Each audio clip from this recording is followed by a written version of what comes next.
नमस्कार। 2030 का भारत देख रहे हैं आप। 2030 के भारत में हम लगातार 3 मुद्दों को लेकर बात करते आ रहे हैं, गरीबी, भुखमरी और शिक्षा।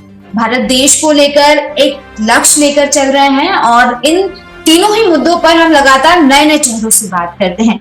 आज फिर से हमारे सामने एक चेहरा मौजूद है, उनके बारे में मैं आपको बता दूं। हमारे साथ बिहार के आमोर से member of legislative assembly Akhtarul Iman ji मौजूद हैं और साथ ही साथ AIMIM पार्टी के बिहार के स्टेट प्रेसिडेंट भी है। सर, सबसे पहले तो आपका बहुत बहुत स्वागत है 2030 के भारत के इस खास कार्यक्रम में। उनका बहुत बहुत शुक्रिया। तो सर, जिस तरह से हम 2030 के भारत की बात कर रहे हैं, एक लक्ष्य मिला है भारत देश को कि 2030 तक भारत देश की तस्वीर बदलती हुई दिखाई देनी चाहिए। ऐसा लक्ष्य मिला है कि गरीबी शून्य होनी चाहिए, भुखमरी शून्य होनी चाहिए, शिक्षा का स्तर बेहतर होना चाहिए। मैं आपसे जानना चाहती हूँ कि आपके नजरिए में आप 2030 की तस्वीर कैसी देखते हैं, अगर हम आज की स्थिति की बात करें और इन तीनों पैमानों पर देखें तो? देखिए, गरीबी, भुखमरी और शिक्षा पर बात करने के लिए आप अगर संजीदा हैं तो यकीनन है कि 2030 का जो भारत, मेरे सपनों का भारत है, वो बहुत ही सुंदर होना चाहिए और हमारी कल्पनाओं से भी बेहतर होना चाहिए कि आपस में मोहब्बत हो, विकास हो, दुनिया के दूसरे देशों से हम आगे बढ़कर साइंस में, टेक्नोलॉजी में, डिफेंस में, एजुकेशन में, हेल्थ में, तमाम पर जो पैरामीटर्स हैं मौजूदा मॉडर्न एरा में जो विकास के, उसको हम हासिल करें। और लेकिन जरूरत इस बात की है कि एक आदमी आगे कितनी मंजिल तय कर सकता है, तो उसके पीछे की रफ्तार को भी देखनी पड़ेगी कि कल वो कितनी दूर चल सका है। जो कल और परसों, यस्टरडे उसकी क्या स्पीड रही है, टुमारो को हम उसी से अंदाजा कर सकते हैं। आप देखेंगे कि इस देश में हर कोई चाहता है, अंग्रेजों से लड़ाई लड़ी हमारे पूर्वजों ने, बलिदान दी, गर्दनें कटाई, किस लिए? देश अपना होगा, कोई लुटेरा नहीं आएगा, देश की संपत्ति कोई बाहर नहीं लेकर जाएगा, हमें आपस में कोई नहीं लड़ाएगा, हम आपस में हिंदू, मुस्लिम, सिख, ईसाई, अगले पिछड़े एक माँ के संतान की तरह मिलकर रहेंगे। लेकिन क्या इन कल्पनाओं को हम पूरा कर पाए हैं? हमारे देशभक्तों ने जो बलिदान दी, जो कुर्बानियां दी, माँ अपने बेटों को खो दी, पत्नियों का सुहाग गुजर गया, बच्चे यतीम हो गए, और इतनी बड़ी कुर्बानी के बाद क्या हम इस टारगेट को अचीव कर सके हैं? जगह हम पास हिस्ट्री को देखेंगे तो हमें बड़ी मायूसी होती है कि देश में कई मालूम हम तिरंगा तो लहराते हैं, यकीनन है फ्रीडम है हमको और पॉलिटिकल फ्रीडम तो हमको मिल गया है, लेकिन क्या इकोनॉमिकल फ्रीडम हमको मिल पाया है? इसको गहरी तौर पर देखने की जरूरत है। जहाँ गरीबी अमीरी क्या देखिएगा, अभी दुनिया में हम, हमारे प्रधानमंत्री जी, महान प्रधानमंत्री जी और पूरी दुनिया का दौरा करते हैं, लेकिन क्या आपको पता है कि हंगर इंडेक्स में देश का नंबर 105वां पर है हमारा? तो हम जा किधर रहे हैं? आप देखेंगे कि देश में लॉर्ड क्लाइव आया, नवाब सिराजुद्दौला को उसने सर झुकाकर सलाम किया और उसकी चुंगी माफ कर दी, और धीरे धीरे लॉर्ड क्लाइव ने पूरे देश को कब्जा कर लिया। आज देखेंगे अगेन दूसरा लॉर्ड क्लाइव आया है। अडानी, अंबानी, ये लोग ऐसे हैं जो लोग दूसरे लॉर्ड क्लाइव गोया साबित हो रहे हैं। उसने उस वक्त बंगाल के नवाब को आदाब सलाम प्रणाम किया था सर झुकाकर, और ये मोदी जी के यहाँ सर झुका रहे हैं। नतीजा ये होगा कि देश की सारी संपत्ति आज सिमट कर मुट्ठी भर लोगों के पास जा रही है। जो कल्पना थी कि राजा का बेटा हो या मेहतर की संतान, देश होगा स्वतंत्र, तो सबको मिलेगा अवसर एक समान, क्या हमारे बुजुर्गों की, क्या इस सपने को हम साकार कर पाएंगे? आप अगर देखेंगे कि बिलियनर्स कितने हैं तो आपको देखकर हैरत होगी कि 1991 में बिलियनर्स की तादाद बहुत कम थी, एक तो थी, और वो सन 1922 में बढ़कर 162 हो गई है। आप देख लेंगे किस तरह से देश की आमदनी का 1% लोगों के पास लगभग 24% आमदनी हो रही है। देश के दौलत का जो एक हिस्सा है, 1% लोगों के पास तकरीबन 40% देश की संपत्ति का हिस्सा हुआ है। 50% से ज्यादा जो गरीबी से नीचे हैं, उनके पास देश की संपत्ति का 6.5% है। ये फॉर्ब्स की रिपोर्ट है, ये टाइम्स की रिपोर्ट है, ये इक्वलिटी इंडेक्स की रिपोर्ट है। आप अगर देखेंगे तो आप देखेंगे कि गरीबी और अमीरी में खाई बढ़ती चली जा रही। और भूख का मतलब सिर्फ ये नहीं कि उसके पेट में रोटी चली जाए, उसके अंदर में जो आज का डाइट वो है, इंडेक्स है, उसके मुताबिक आज भी न्यूट्रिशन की कमी लोगों के ऊपर है, आज भी माल न्यूट्रिशन में है। आप चलिए, हमारे बिहार में आइए, सीमांचल एक क्षेत्र कहा जाता है, और मुझे माफ कीजिएगा, मुझे क्षमा कीजिएगा, मैं आपको 35 साल की बुढ़िया दिखाऊंगा, आपको आप चौंकेंगे। 30 साल की बुढ़िया दिखाऊंगा मैं आपको। एक औरत जिसकी शादी 18-20 साल की उम्र में होती है, 1-2 बच्चे के बाद उसका चेहरा इस तरह पिचक जाता है, लगता है कि वो 60 साल की होगी। माल न्यूट्रिशन है वहां पर, बच्चे पैदा हो रहे हैं तो लगता है कि हड्डी के ढांचे में, इन्फेंट मोर्टिलिटी रेट सबसे ज्यादा है। साफ पानी, आजादी के 77 सालों के बाद अब तक लोगों को साफ पानी पीने का नहीं मिल सका है। लोगों को बिहार की आपने बात की और सीमांचल क्षेत्र का जिक्र किया, तो एक सवाल मेरे मन में आया, किशनगंज भी क्योंकि सीमांचल क्षेत्र में ही आता है ना, और लोकसभा में आप वहां से नॉमिनेटेड भी थे, तो एक सवाल मेरा ये है कि आखिर बिहार का जो सीमांचल क्षेत्र है, हालांकि वैसे तो पूरे बिहार की ही स्थिति उस हिसाब से नहीं है जिस हिसाब से होना चाहिए, कई सारी समस्याएं हैं, लेकिन फिर भी अगर मैं सीमांचल क्षेत्र की बात करूं और खासतौर पर मैं किशनगंज की बात आपसे करना चाहूंगी, तो आखिर ऐसा क्यों है कि किशनगंज को बिहार का सबसे ज्यादा कह सकते हैं कि बैकवर्ड और गरीब एरिया कहा जाता है? ठीक है, एक सवाल मेरा यहाँ, इसको मैं दूसरे सवाल से लिंक करना चाहूंगी कि क्या इसकी वजह ये है कि किशनगंज में सबसे ज्यादा मुस्लिम पॉपुलेशन है, क्योंकि 68% पॉपुलेशन मुस्लिम है किशनगंज में। यकीनन तो क्या है कि वजह ये? आपके सवाल में आपका जवाब भी छुपा हुआ था, जिसका तस्करा आपने किया है। यकीनन वही नहीं देखेंगे, पूरे ऑल ओवर इंडिया आप देखेंगे, चाहे आसाम की पट्टियों में देख लें, चाहे मुसलमानों को पंजाब के इलाके में देख लें, चाहे मुसलमानों को राजस्थान के इलाके में देख लें, इवन के महाराष्ट्र में मुसलमानों को देख लें। सचर कमेटी, रंगनाथ मिश्रा कमीशन की रिपोर्ट आपके सामने में है। चुन चुनकर उन इलाकों में, जिन इलाकों में मुस्लिम आबादी रही और दलितों की आबादी रही, वहां सरकार ने प्रोग्रेसिव एटीट्यूड गवर्नमेंट का रहा ही नहीं। न इंफ्रास्ट्रक्चर का डेवलपमेंट हुआ, न वहां पर नदियों पर पुल बन सके, न अच्छी सड़कें बन सकी, न अच्छे स्कूल बन सके, न अच्छे हॉस्पिटल बन सके, न वहां रोजगार के लिए कोई मौके आ सके, न कोई अच्छी इंडस्ट्रीज लगी। आप देखेंगे कि खासकर मुस्लिम और दलित क्षेत्रों में पढ़ाई के लिए, अगर अच्छी पढ़ाई, क्वालिटी एजुकेशन चाहिए तो प्लान करनी पड़ेगी, अगर अच्छा रोजगार चाहिए तो प्लान करना पड़ेगा, इवन कि आप बीमार भी हैं तो अच्छे ट्रीटमेंट के लिए भी आपको प्लान करना पड़ेगा।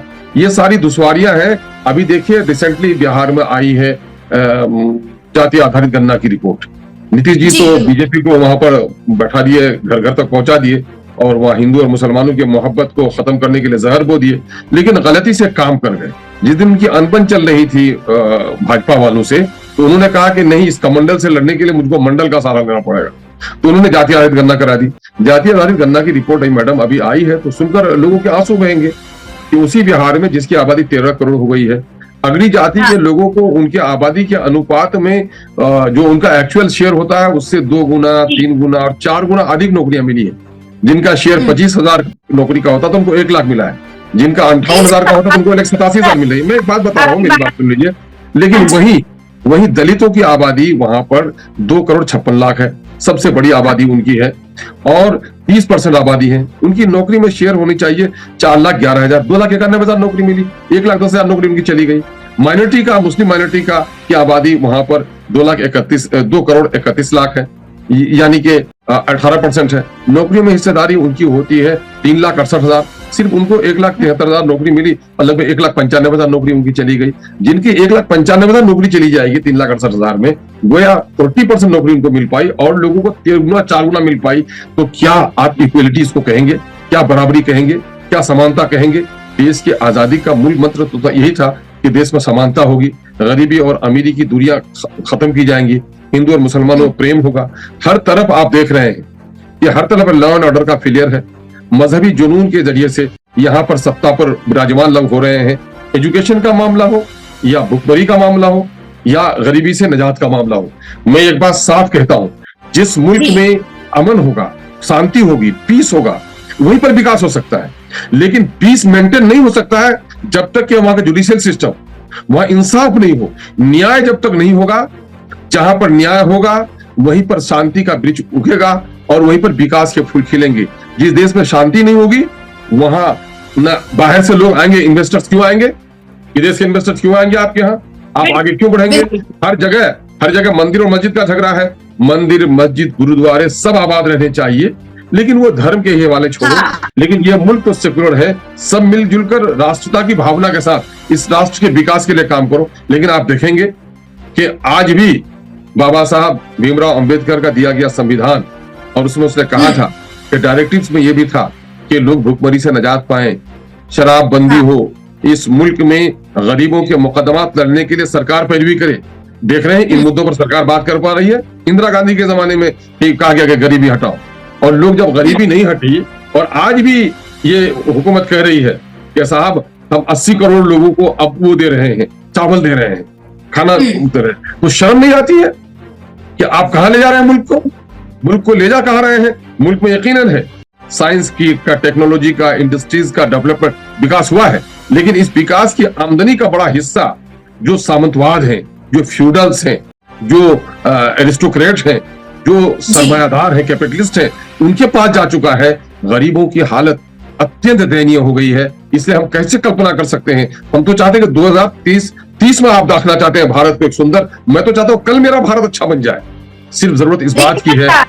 समस्या एक बड़ी यही है ना कि चाहते हर कोई है कि भारत देश बहुत विकास करे, भारत बहुत अच्छा बन जाए, लेकिन सिर्फ चाहने से तो ये चीजें होगी नहीं। ठीक है, हमें बदलाव देखने को मिलता ही नहीं। माना कि ग्रॉस डोमेस्टिक जो जीडीपी हम देखेंगे तो उसमें माना कि भारत की जीडीपी बढ़ रही है, भारत की इकोनॉमिक ग्रोथ हो रही है, लेकिन अगर मैं गरीबी की बात करूं, भुखमरी की बात करूं, शिक्षा की बात करूं, तो 75 साल हो गए आजादी को। जब कांग्रेस की सरकार थी तभी भी वही हालत है, बीजेपी की सरकार है तभी भी वही हालत है, और तमाम पार्टियां आई, सरकारें बदलती रही, लेकिन हालात नहीं बदले। तो सबसे बड़ा सवाल तो ये कि आखिर हालात बदलेंगे कैसे? क्योंकि सिर्फ चाहने से नहीं हालात बदलेंगे ना। यकीनन अक्सर मैं एक जुमला पब्लिक डोमेन में कहता हूं कि तमन्नाओं से तकदीर नहीं बदलती और मातम करने से मुसीबतें नहीं चलती। मंजिल तय करने के लिए गाड़ी किधर को जाएगी ड्राइवर तय करेगा, है ना? और अगर पैसेंजर सही है और ड्राइवर गलत रुख पे जा रहा है तो उसको रोक पाएगा, और पैसेंजर्स में अगर शक्ति नहीं है तो फिर गाड़ी गलत रास्ते पे चली जाएगी। आप कहते हैं एक नागरिक होने की हैसियत से हमारी और आपकी कल्पना होगी और हमारा अपने तौर पर सहयोग होगा कि मेरे देश अच्छाई की तरफ जाए। लेकिन इस देश को जो बर्बाद करें मुट्ठी भर लोग, जो सत्ता को हासिल करने के लिए, कभी कभी तो ऐसा लगता है कि इस डेमोक्रेसी से शायद किंगशिप अच्छा था। हरचंद के हम उसको पसंद नहीं करते। एक ही परिवार की अभिलाषाओं की पूर्ति करनी पड़ती थी, वही शहजादा होता था, वही राजा होता था, वही राजकुमार एक ही खानदान में होता था, 10-20 फैमिली हो जाएगी। लेकिन आज तो हर कोई टॉप टू बॉटम, जिनको जनता का समर्थन मिला और कुर्सी मिली, तो वो देश को लूटने पर तैयार है। भारत को मां कहता है और भारत के मां के संतानों से लड़ाई लड़ना, उनका शोषण करना। कौन देश को लूट रहा है बता सकते हैं? सत्ताधारी लोग, सत्ता में बैठे हुए लोग, कुर्सी में बैठे हुए लोग, जिनको भी कुर्सी मिली है, चाहे वो लोकतांत्रिक ढंग से सत्ता पर आए हो, चाहे अपनी सलाहियतों की बुनियाद पर एडमिनिस्ट्रेशन में उनका जॉब हुआ हो। आप नहीं देख रहे हैं, अभी तो 3 दिन पहले की बात है, मध्य प्रदेश में एक ही ठेकेदार के यहाँ 55 किलो सोने मिले।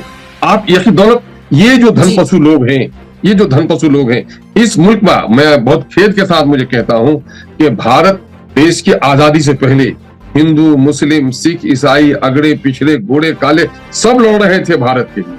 लेकिन जब भारत स्वतंत्र हो गया तो अब भारत के लिए नहीं लड़ रहे हैं लोग, अपनी जात के लिए लड़ रहे हैं, अपनी बिरादरी के लिए लड़ रहे हैं, अपने स्वार्थ के लिए लड़ाई लड़ रहे हैं, अपने क्षेत्र के लड़ाई लड़ रहे हैं, और फिर धर्म के अंदर में अलग अलग जातियां अपने लिए लड़ रही हैं। ये भारत इसके साथ कहना पड़ा, एक मैडम सुनिए, ये भारत सबका है, और खेद के साथ कहना पड़ रहा है कि भारत का कोई नहीं है, है ना? नतीजा हुआ कि हर कोई लूट रहा है जिसको जहां मौका मिला। लैक ऑफ अपॉर्चुनिटीज कैरेक्टर, जिनको मौका नहीं मिला है वही साधु संत बना हुआ है, और जिनको भी लोगों ने सत्ता सौंपा है, सारे लोगों के बच्चे कहाँ गए, बैंक में पैसे किए होंगे। कल तक जो आदमी फुटपाथ पर था महलों में रहने लगा है। समाज के लोगों को जगना पड़ेगा, और जो लोग समाज के लोगों का समर्थन लेकर कुर्सियों पर बैठते हैं उनकी आमदनी पर पहरे करनी पड़ेगी, और ऐसे लोगों को चौराहों पर फांसी देने का इंतजाम करना पड़ेगा, चाहे वो सत्ता में हो चाहे वो एडमिनिस्ट्रेशन में हो। जब तक इन लुटेरों को, इन डाकुओं को सजा नहीं दी जाएगी, आप कोई भी कल्पना कर रहे हैं, ये हमारी काल्पनिक वो शायराना एक अंदाज हो सकता है कि हम शीश महल में रह लेंगे, गरीबी खत्म होने नहीं जा रही है। आज का जो भारत है, आज का जो भारत है, आप जंगलों से गुजरिए, आपको शेर से, भेड़ियों से उतना डर नहीं है जितना एक दूसरे के मोहल्ले से इंसान गुजरता है तो डर होने लगता है। इंसानों से इतना भय हो, भय के माहौल में। सर आपको रोकना चाहूंगी, भय की आपने बात की, डर की आपने बात की, क्या भारत देश में मुस्लिम समुदाय डरा हुआ है? एक सवाल। अच्छा, ये तो ऐसे ही है कि दिन के 12 बजे हम बात कर रहे हैं और आप पूछ रहे हैं कि क्या दिन हो गया है, सूरज निकल गया है? क्या आपको नहीं लगता कि दाढ़ियां नोची जा रही है? क्या आपको नहीं देखना कि टोपियां उछाली जा रही है? क्या ऐसा नहीं लग रहा आप ही के गांव के बगल, अरे भाई आप ही के बगल में तो ट्रेन पे एक आदमी जाता है और मुसलमानों को चुंझी और गोलियां चलाता है, मुसलमानों के घर तोड़े जा रहे हैं, मुसलमानों की मस्जिदों को झगड़ा लगाया जा रहा है, यूनिफॉर्म सिविल कोड में इसी देश में यूनिफॉर्म सिविल कोड निशाना करके मुसलमानों को लाया जाता है। वहीं पर आप यूनिफॉर्म का मतलब सारे लोगों को एक तरह कीजिएगा ना, किसी का गुलाबी लिबास हो, किसी का सफेद हो।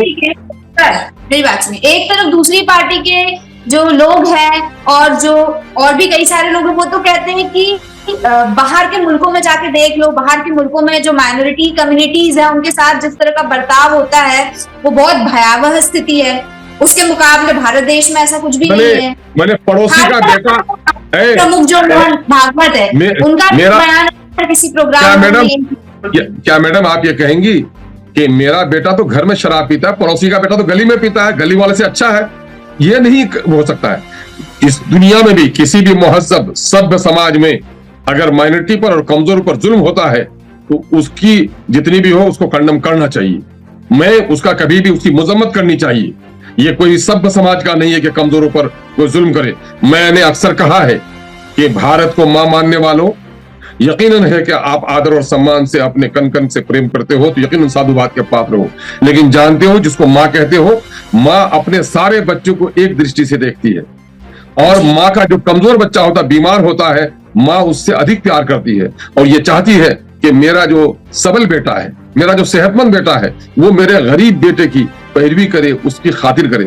और जब सेहतमंद भाई गरीब भाई को धक्के मारता है तो अपने भाई को धक्का नहीं मारता, माँ की आत्मा को आघात पहुंचाता है। और आज यही हो रहा है। हाँ, सवाल तो आज यही हो रहा है इस देश में। इस देश में मुस्लिम माइनॉरिटी को जितना सताया जा रहा है, दलितों का जितना शोषण हो रहा है, कमजोर वर्गों का जितना शोषण हो रहा है, क्या भारत की स्वतंत्रता की लड़ाई इसी में से लड़ी थी? गांधी ने इसीलिए लड़ी थी, मौलाना आजाद ने, डॉक्टर भीमराव अम्बेडकर ने इसीलिए लड़ाई लड़ी थी, यही दिन देखने के लिए कि अपने देश में आदमी खौफ में रहे। देखिए, real freedom is freedom from fair.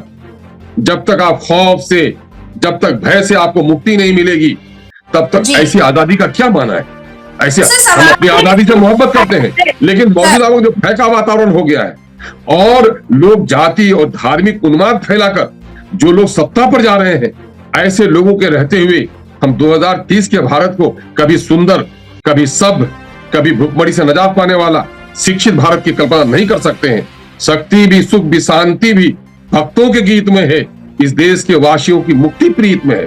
जब तक मोहब्बत की फजा नहीं होगी, जब तक शांति स्थापित नहीं होगी, तब तक, और ये शांति को स्थापित करने के लिए न्याय का बेदाग हो जाना बहुत जरूरी है। जब तक न्याय कठोर नहीं हो, आप देखेंगे, आप जाइए यहीं पर गल्फ में, आप जाइए कुछ हिस्सों में, मैं वो नहीं करता हूं, जहां पर कहा गया कि फौरन सजा देंगे आप सारे, उसके पास कुछ भी नहीं है, खनिज भी नहीं है, पेट्रोलियम का बहुत ज्यादा नहीं है यूएई के पास, लेकिन control and law and order पर वहां पर भी शराब बिकती है जिसमें बिकता है। लेकिन मजाल है कि किसी को सड़क पे कोई गालियां दे दे। हम चाहते हैं कि मेरा देश उससे उत्तम बने। ये गांधी का, महावीर का है, बुद्ध का की धरती है, तो फिर अजमेरी की धरती है ये, तो इसलिए यहाँ पर हमारा प्रेम और न्याय तो हमारे यहाँ सबसे ज्यादा अधिक स्थापित होना चाहिए।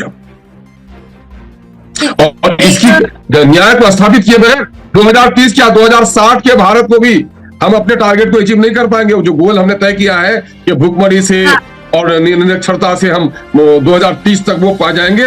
इंदिरा गांधी के गए हुए आज तकरीबन 40 साल हो गए। उन्होंने कहा था गरीबी हटाओ, तो लोगों ने कहा कि गरीबी तो नहीं हटा सकी मैडम, गरीबों को आप हटा रही हैं। तो आज भी ये कल्पना है हमारी, जब तक शांति नहीं हो, न्याय नहीं हो, 2030 क्या हम इसको 2060 तक भी हम उस गोल को अचीव नहीं कर सकते हैं। हाँ, अगर न्याय स्थापित हो जाए तो 2030 नहीं मैडम, मैं तो कहूंगा कि 1-2 सालों के अंदर में भारत बहुत आगे बढ़ जाए।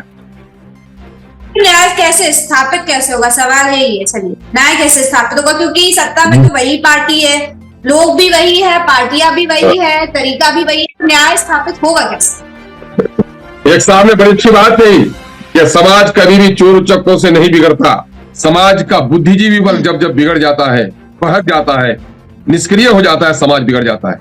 देश के इंटेलेक्चुअल को आगे आना पड़ेगा, राष्ट्र की भावना को जगाना पड़ेगा। आज धर्मवाद है, क्षेत्रवाद है, भाषावाद है, लेकिन राष्ट्रवाद कहीं नहीं है। राष्ट्रवाद गुम होकर रह गया है। राष्ट्रवाद, ये देश सबका है, इस देश के लिए सब कोई है, इस कल्पना को स्थापित करना पड़ेगा। और ये कल्पना कब स्थापित होगा? जब सबको समान दृष्टि से देखा जाए। जिसके साथ नाइंसाफी होती है, यकीनन है, जिसके साथ जुल्म होता है, जो पीड़ित होता है, वो तो फिर अपनी न्याय के लिए लड़ता है। इस वक्त देश के लिए लड़ने के लिए न्याय को स्थापित समान दृष्टि की आपने बात की। एक सवाल कई बार उठाया जाता है विपक्षी पार्टियों द्वारा कि एआईएमआई पार्टी सिर्फ मुस्लिमों की पार्टी है। ये सवाल भी उठाए जाते हैं। किसने कहा? आप मेरा मैनिफेस्टो देख लीजिए, आप मेरा मैनिफेस्टो देख लीजिए। मैडम, मैं आप बहुत खुलकर बात करता हूँ। ये मुसलमानों की पार्टी नहीं है, ये टोटल कुल्ली तौर पर सेकुलर पार्टी है। ये हिंदू, मुस्लिम, सिख, ईसाई और भारत की जो सोशल फैब्रिक है उसको सामने में रखकर ये पार्टी काम कर रही है। आप बताइए कि आप ही के यहाँ हमने जाकर, मेरे नेता ने जाकर भीमराव अंबेडकर साहब के पोते को गोद में उठाया कि नहीं उठाया?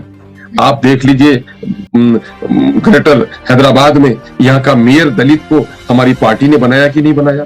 मैं बिहार में हूँ, अभी देखा तो एएमआई पार्टी ने मुस्लिम और दलित वोटर्स पे ही फोकस किया है, वही साधने की कोशिश की है। तो कहीं ना कहीं, मैं सिर्फ एएमआई पार्टी की नहीं बात कर रही हूँ, हर पार्टी की मैं बात कर रही हूँ। तमाम राजनीतिक पार्टियां इसी तरह से कार्य कर रही है कि जब वोट की बारी आती है, जब जनता के बीच में जाने की बारी आती है, तो जातिगत समीकरण और जाति के बेसिस पे वोट या धर्म के बेसिस पे वोट लेने की कोशिश करते हैं। हम जाति के बुनियाद पर नहीं।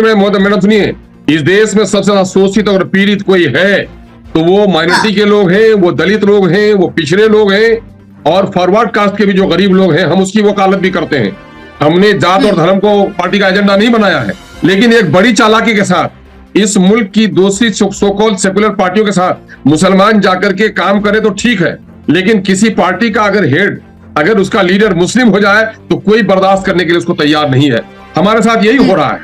हमने नॉन मुस्लिम्स को टिकट दिए हैं, हमने दलितों को टिकट दिए, हमने पिछड़ों को टिकट दिए हैं, हम सारे लोगों को लेकर चलना रहे हैं। लेकिन देश के अंदर में मुस्लिम माइनॉरिटी के वोट के बुनियाद पर जो लोग देश की सत्ता में आए हैं, वो लोग नहीं चाहते कि मुसलमानों के दरमियान में कोई लीडरशिप पैदा हो, मुसलमान आके अपने हिस्से की बात कर सके।